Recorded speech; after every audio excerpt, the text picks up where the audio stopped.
Hi friends, welcome back to Nagas Kitchen. இன்னைக்கு நம்ம Nagas Kitchen உங்களோட நான் ஷேர் பண்ணிக்க போகிறது பிரேக்ஃபாஸ்ட் ரெசிபி. நிறைய தானியங்கள் சேர்த்த ஒரு அடை எப்படி ப்ரிப்பேர் பண்ணுறது அப்படின்ற ரெசிபி இன்னைக்கு உங்களோட நான் ஷேர் பண்ணிக்க போகிறேன்.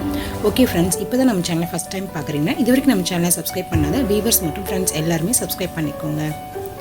ஸோ இந்த சிறுதானிய அடை ரெடி பண்ணுறதுக்கு பார்த்தீங்கன்னா தேவையான பொருள் என்னென்னா, நான் 8 வகையான சிறுதானியங்கள் எடுத்திருக்கேன். ஸோ அதில் பருப்பும் சேர்த்து தான் நான் சொல்கிறேன். இந்த 8மே ஒவ்வொன்றும் பார்த்திங்கன்னா 25 கிராம்ஸ் எடுத்துக்கிறணும். இந்த 25 கிராம்ஸ் 8 சிறுதானியம் சேர்த்து நான் 200 கிராம்ஸ் எடுத்திருக்கேன். ஸோ சிறுதானியம் 200 கிராம்ஸ்க்குனா 150 கிராம்ஸ்க்கு நீங்கள் இட்லி அரிசி எடுத்துக்கணும். இப்போ என்னென்னன்றதை பார்த்துடலாம். கொண்டக்கடலை 25 கிராம் எடுத்திருக்கேன். அதே மாதிரி கருப்பு கொண்டக்கடலை 25 கிராம் எடுத்திருக்கேன் நான். அடுத்ததாக பார்த்தீங்கன்னா கவுனி அரிசின்னு சொல்லுவாங்க, சிறுதானிய கடையில் தனியாக விற்பாங்க. அது ஒரு 25 கிராம்ஸ்.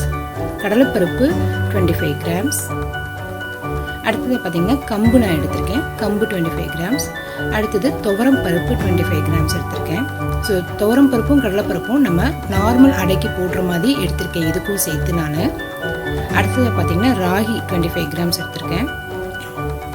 அடுத்தது பச்சை பயிறு ஒரு 25 கிராம்ஸ் நான் எடுத்துட்டேன். இந்த கருப்பு கொண்ட கடலையும் வெள்ளை கொண்ட கடலையும் நம்ம நைட்டே ஊற போடுறதுனால நல்லா ஊறிடும் நல்லாவே.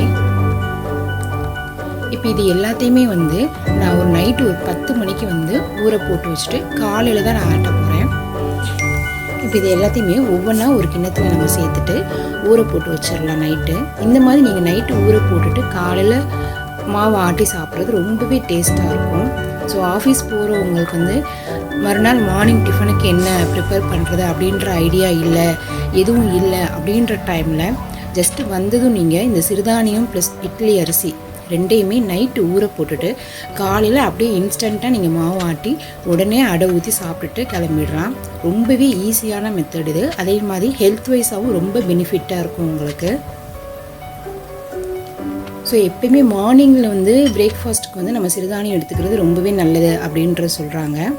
இப்போ பார்த்திங்கன்னா எல்லா அரிசி மற்றும் சிறுதானியத்தை சேர்த்து நல்லா க்ளீன் பண்ணிவிட்டு எந்த தண்ணி ஊற்றி நம்ம மாவு அரைக்க போகிறோமோ அந்த தண்ணியவே நீங்கள் ஊற்றி ஊற வச்சிடணும்.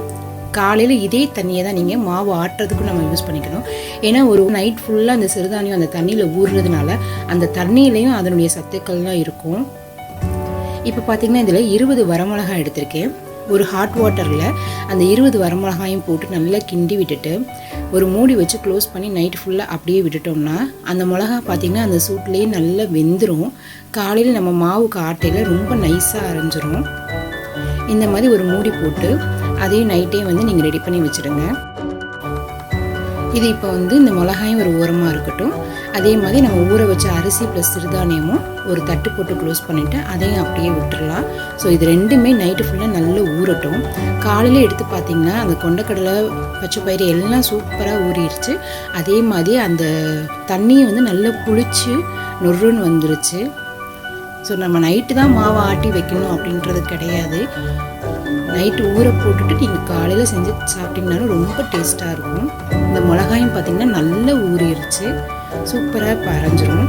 இந்த ரெண்டையுமே இப்போ நம்ம கிரைண்டரில் போட்டு ஆட்டி எடுத்துக்கலாம். நான் கிரைண்டரில் போட்டு ஆட்டிக்கிறேன், நீங்கள் மிக்சியில் போடணுன்னா கூட போட்டுக்கலாம்.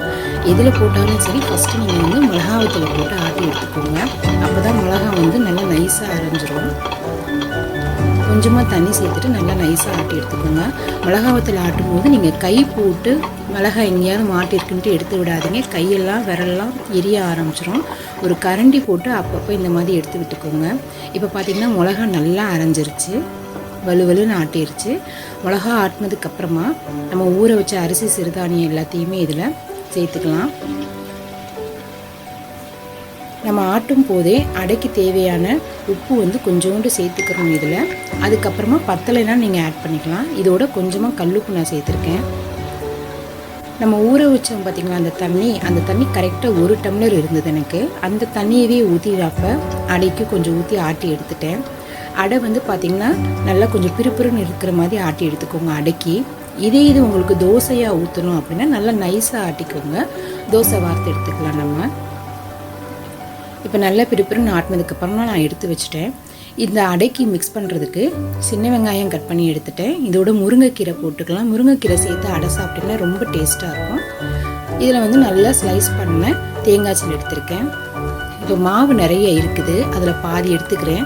ஏன்னா நம்ம வெங்காயம் கீரை இதெல்லாம் ஆட் பண்ணும்போது இன்னும் கொஞ்சம் அதிகமாகும் மாவு. அதனால் நமக்கு எவ்வளோ தோசை தேவையோ அந்த அளவுக்கு நீங்கள் மாவு எடுத்துகிட்டு இந்த வெங்காயம், தேங்காய் சில்லு, முருங்கைக்கீரை எல்லாத்தையும் ஆட் பண்ணதுக்கப்புறமா நீங்கள் தோசை வார்த்து சாப்பிட்டுக்கலாம். மீதி மாவு நீங்கள் அப்படியே ஃப்ரிட்ஜில் வச்சு கூட இன்னொரு டைமுக்கு நீங்கள் யூஸ் பண்ணிக்கலாம். இப்போ இதோட நான் வெங்காயம், முருங்கைக்கீரை, தேங்காய் சில்லு சேர்த்துட்டு அந்த ஆட்டுறதுக்கு ஊற வச்சோம் பார்த்திங்கன்னா தண்ணி, அந்த தண்ணியையும் இதில் கொஞ்சமாக போட்டு நல்லா மிக்ஸ் பண்ணி எடுத்துட்டேன். இப்போ இதில் கொஞ்சம் பெருங்காயத்தூள் ஆட் பண்ணிக்கலாம்.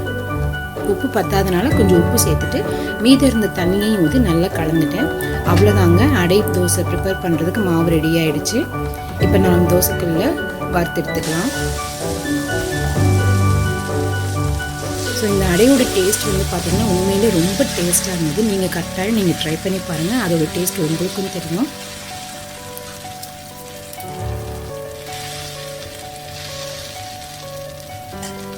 ஸோ தோசை ஊற்றிட்டு லைட்டாக அதை சுற்றிலும் எண்ணெய் விட்டுட்டு நல்லா கொஞ்சம் மீடியம் ஃப்ளேம்லேருந்து இன்னும் கொஞ்சம் கம்மி பண்ணி வச்சு நீங்கள் வந்து சுட்டு எடுத்துக்கலாம் அடை. ஸோ சரியாக வேகாமல் நீங்கள் திருப்பிட்டிங்கன்னா பிஞ்சிரும் அடை. நல்லா வெந்ததுக்கப்புறமா நீங்கள் திருப்பி விடுங்க. நல்லா வெந்துருச்சு. இப்போ நான் திருப்பி போட்டுறேன். ஸோ அவ்வளோதாங்க, ரொம்ப கலர்ஃபுல்லான ஒரு சிறுதானிய அடை ரெடி ஆயிடுச்சு.